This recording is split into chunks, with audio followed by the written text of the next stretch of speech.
Welcome to Behind the Brand. This series is for you if you're interested in taking a deeper look at the appliance brands you're considering, and if you want to learn more about the most popular brands in kitchen appliances in general. So we asked industry leaders about their latest advancements and what's next for your kitchens. You also find out about the current supply chain problems and a realistic timetable for ordering appliances. But what's really fascinating is the origin story behind some of these brands.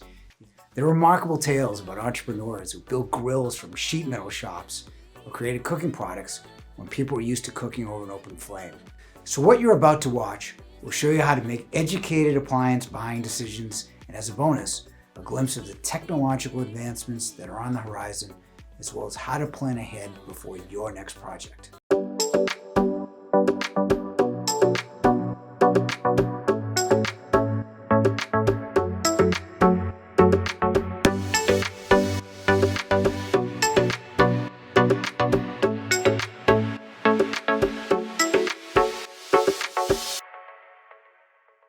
Urban Bonfire is a fast-growing company specializing for cabinets for the outdoors.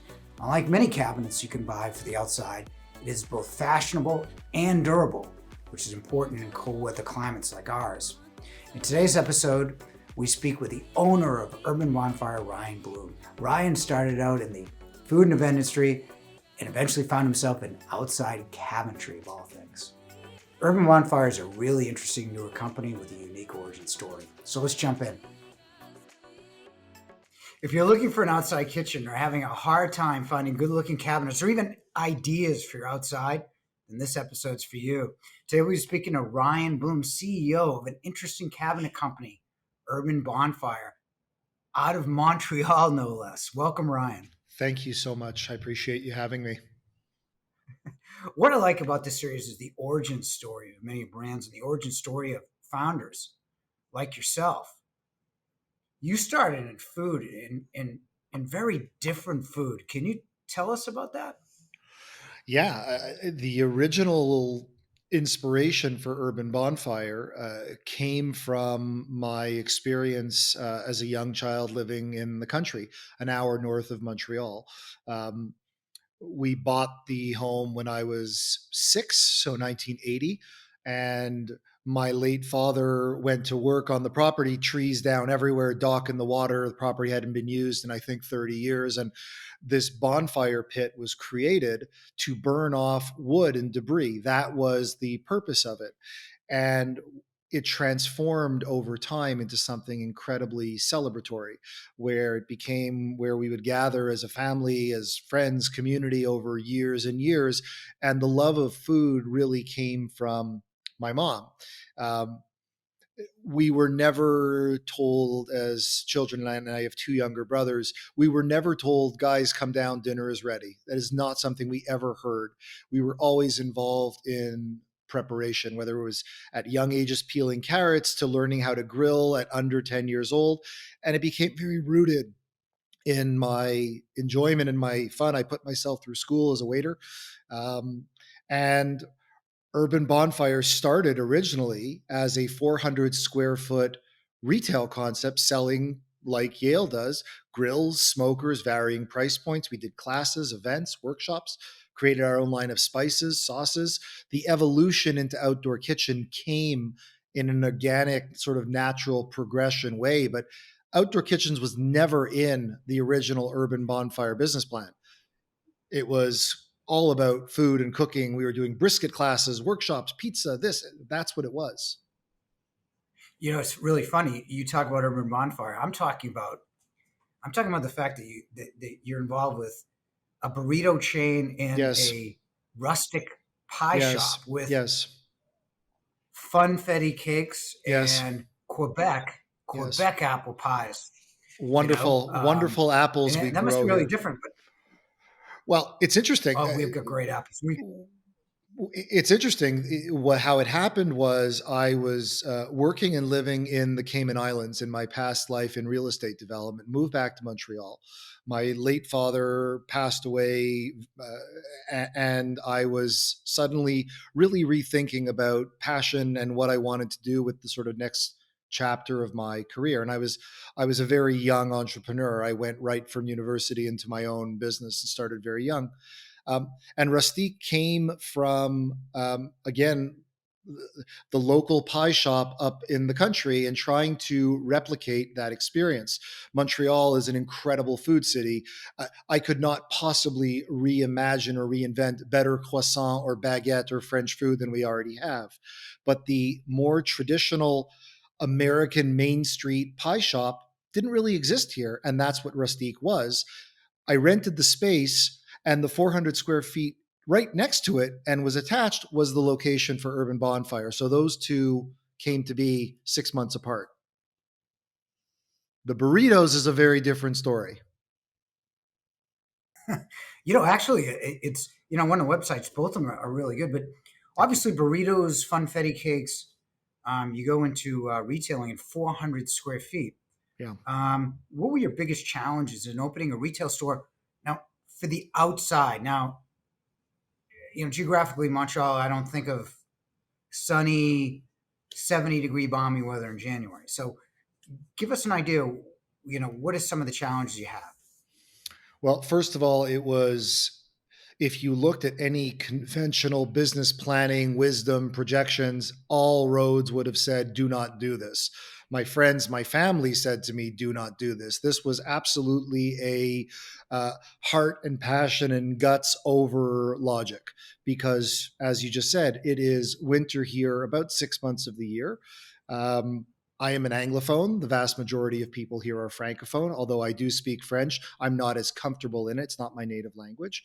And we were talking about, at the level of product we were bringing in, a level of price point that was so far above what the consumer was used to or what they were expecting, that it was a major jump and a major hurdle. And I'm talking about, grills at $3,000. People were looking at me like I was from Mars.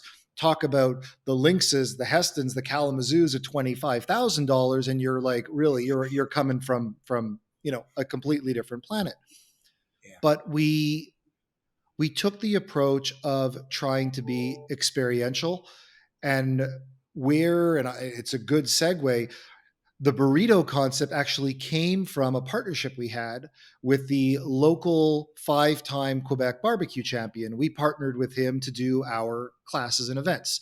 So we had a program. If you bought a Kamado Joe at the time, and this is almost 8 years ago, with it came a class with this gentleman named Dylan Keir, who was the 5-time Quebec Smart. barbecue. And we added so much value because there was cool factor. And Saturday we'd have 30, 40 people outside and we'd be teaching. And one day he came back from a barbecue competition, which he won. And he said, I'm so sick of pulled pork and brisket. I can't do it anymore. I need something different. And he has an award-winning barbecue restaurant here in Montreal. And he said, I actually started playing with different chilies and sauces and vegetables. And I turned it into this Southwest barbecue smoky inspired concept. And that is what became what is known now as Tejano. And I co-invested with him, and it is still around today. No, it's actually pretty well reviewed too. Thank you. So you're into food, Yes. then you become a retailer of outside products in Montreal. Yeah. I'm letting that sink in. It's kind of like Mhm. outside products here in Boston, only a little bit. We're getting a little better. What prompted you to become a manufacturer? It really happened over time. So we started creating kitchens the traditional way. My partner Stefan, who you've met, is an aeronautical engineer by education and had tremendous experience in construction, design, building, using artisan refurbished materials. Really, really cool stuff. So I had the construction partner that could allow us to do 10, 12, 15 kitchens locally a year, but they were construction projects. We came to a point where we couldn't possibly scale that, and how much time each one was taking was a real issue for us. We then started importing cabinets, and at a certain point, we said we think we can actually do something differently. And we went to an engineering company with Stefan's support, and we built out the original line of Urban Bonfire, which we only released for the first time in the spring of 2018. That was our first B2B. We took it to a show at HPBA, and that was how we started. And to come back to your question, how did we decide to become a manufacturer? Um, at the end of 2017, I was unbelievably passionate, but I was in 5 different businesses. I had a kitchen business, a retail business, an event space business here at Urban Bonfire. We were making sauces and spices. We were doing consulting work for major grill brands. And any one or any two of those are great, but try doing 5. It's a recipe for disaster. And I found myself at the end of 2017 saying, holy blank, we're losing money. We need to really, really focus. And Stefan and I decided, where can we add the most value to others and what's the most scalable? And we thought that our experience as retailers would benefit our eventual dealer partner clients like Yale, because we've been on that side of the Mhm. game and we understand what it's like to be in that salesperson's shoes. And that's what we did. Yeah, focus is huge. Huge. But now you have Urban Bonfire, right? Yeah. Tell the audience why they should consider an urban bonfire versus building their own or another prefab. Well, first of all, it's important to say that there isn't a value judgment on this of which one is right and which one is wrong. It really comes Sure. down to what is consumer taste, style, aesthetic. There are a lot of people who find Urban Bonfire or other cabinetry product, for example, too modern and like that very big, heavy sort of stone look. Um, Hmm. we took the approach in our thinking of our line in the sand was and is, if it doesn't work indoor, we're not going to do it outdoor. I don't believe philosophically that if people are going to use, enjoy, celebrate their outdoor spaces as much or sometimes more than their indoor ones, even in markets like Montreal or Boston, why, if you're stepping 5 feet through a patio door or walking 20 feet down a path to your backyard, your deck, your rooftop, why does functionality, design, usability that you would Hmm. already have in, why does that fall off the cliff just because you're outside? So we wanted to say, or what we have done is take all indoor kitchen design principles and build them in outdoor material composition. So full cabinetry, drawers, accessories, the ability to move and adjust heights, really to customize the usability of each inch of space for you or for the user without any limitation, without being pigeonholed.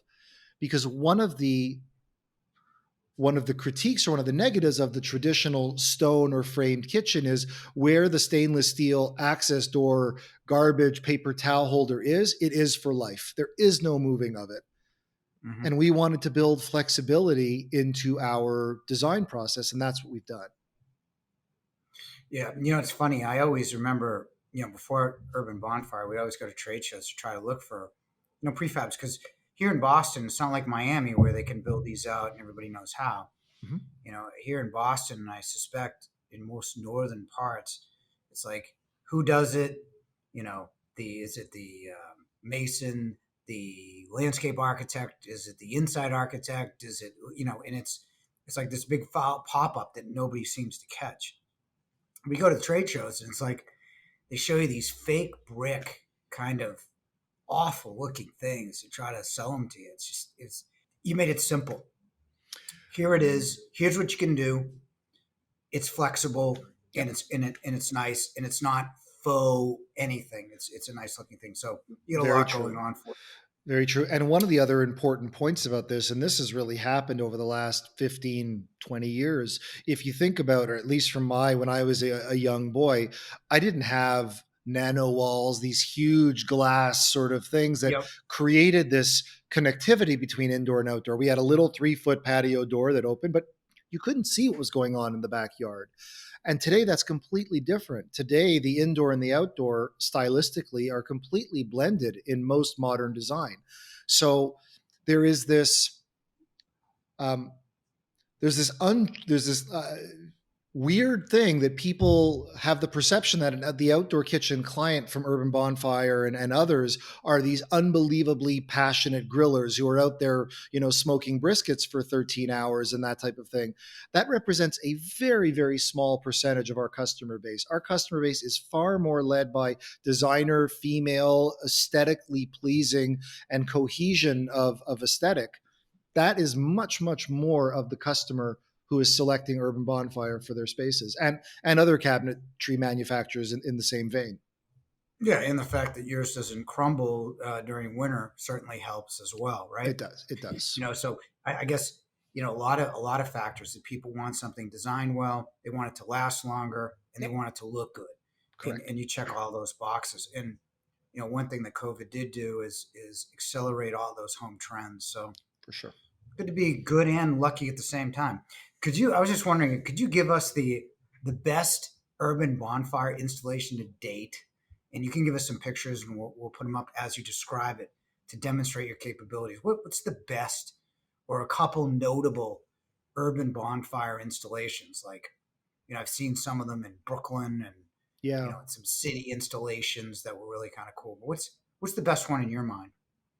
Um, we have a bunch. It's really it's hard to sort of select one, but we just installed a gorgeous, gorgeous kitchen in the Palm Springs area for a very dear friend of ours, and the view corridor that goes with it is remarkable. You've got the mountains and the desert. It just is absolutely beautiful and picturesque in terms of where it's placed. Um, for me, it's I get jazzed not as much from the pictures, and I know they're beautiful, and we have lots of gorgeous projects, and I'm saying this with humility. I get more jazzed by the note from the homeowner who says this has changed the way I spend time with my family. I Mm. used to before I my kids go to camp every year. We used to go to this famous restaurant, and we used to that. And now my kids don't want to go to a restaurant. They want us to cook ribs and do it at home. And it's a greater that means more to me than the actual aesthetic because that is the emotional connection point that I am so desperately seeking as a brand. It sounds a little cheesy, but I genuinely, in my bones, believe that Urban Bonfire is like a canvas for creating people's outdoor memories. And that's the part that lights me up. Well, it's cheesy when you don't mean it. It's idealistic when you do. So Thank I you. think it's certainly a good reaction. Thank you. Now let's talk about some things that this is a common question. New manufacturers suddenly become popular. I would say very popular. Yeah. How has the supply chain affected you, especially as it's affected older, more entrenched companies? How are your lead times? Our lead times at this point are consistent as they have been in the last 3 years.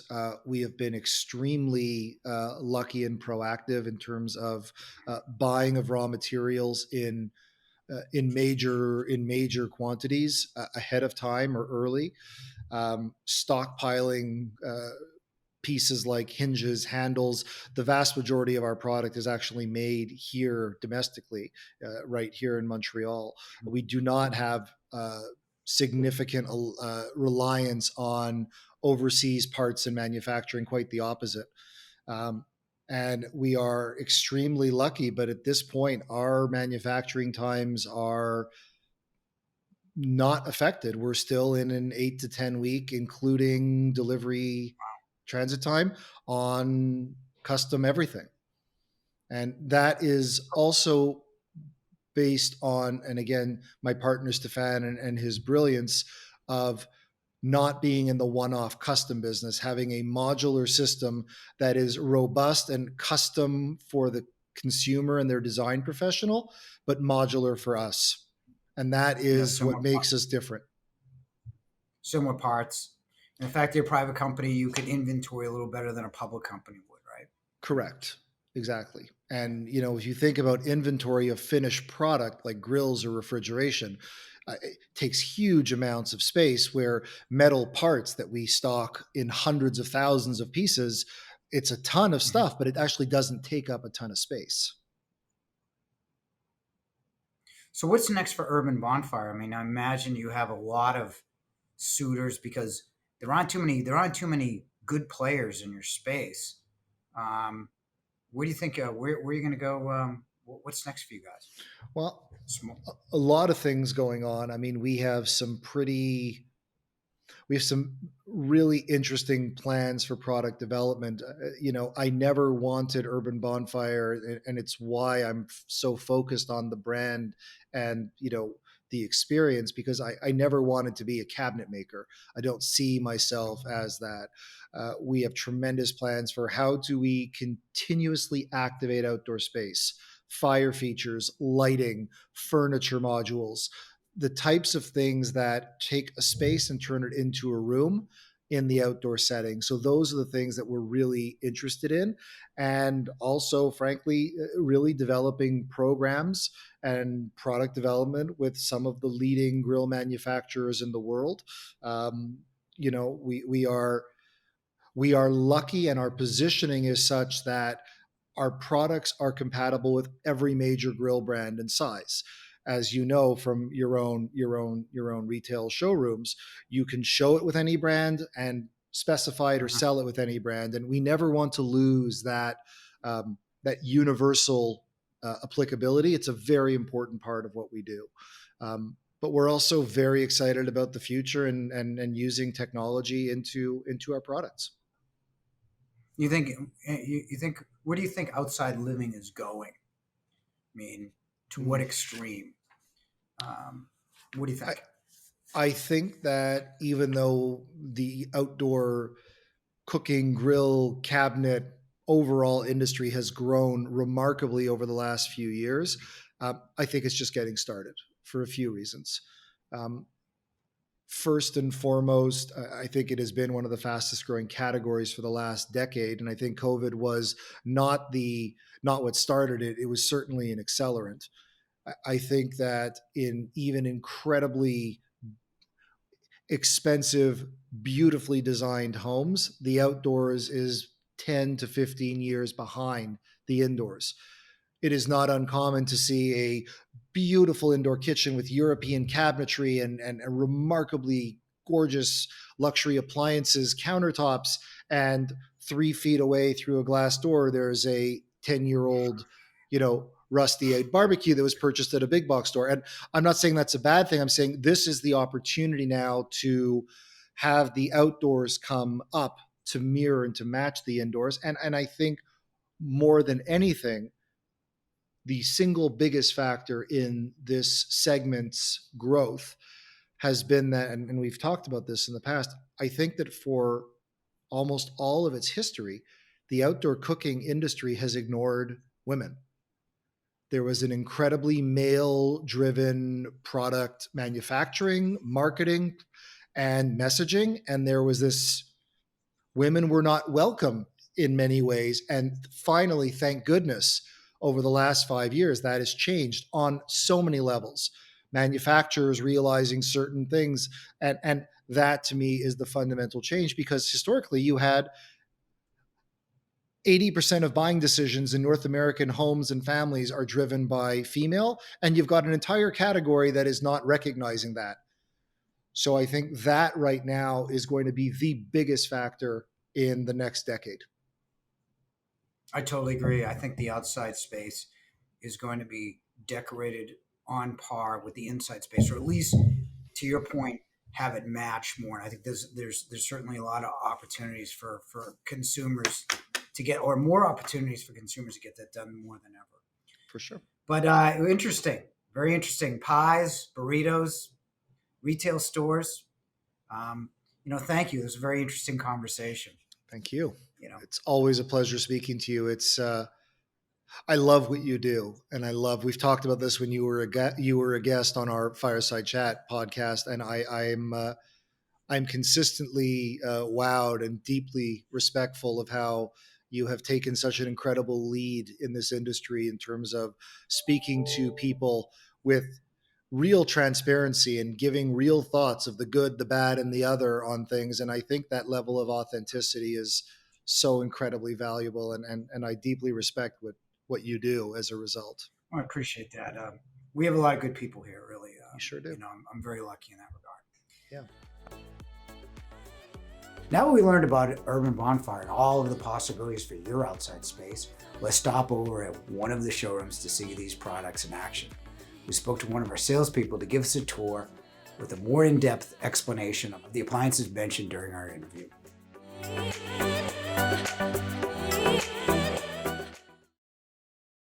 Previously, when you were doing an outdoor kitchen, you'd almost always see brick and masonry as part of that.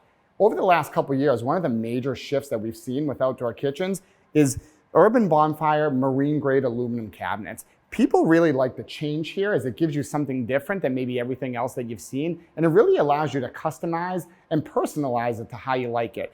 There's many different colors to choose from in the cabinets, and then many different colors to choose from in the countertops. One of the nice things with these is they're modular and so easy to install, as opposed to having to deal with a mason to deal with brick or masonry cabinets.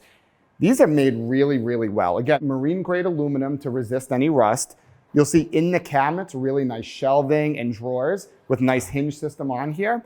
The other nice thing about these is if you're ever leaving your current home or you want to bring these with you, again, very easy to do and bring with you. Urban Bonfire offers these in a few different ways. One, fully customizable to any size and shape that you'd like. And they also offer their Classic series, which is their most popular colors and shapes, which are much faster ship times as well. So in short, you're really seeing a shift in design in outdoor kitchens to go with these outdoor cabinets as opposed to masonry, again, so customers can really customize it, colors, size, shape, and these will work with almost any grill manufacturer out on the market today. That's it for today's episode. Next week we'll be interviewing Randy Warner, Vice President of Sales for LG. Randy shares the story behind the evolution of one of the most recognized brands in appliances, along with what the future of smart technology may look like. Thanks for tuning in. And as always, if you like what you learned, don't forget to like or subscribe for more information about appliances, home renovation tips, and trends. See you next week.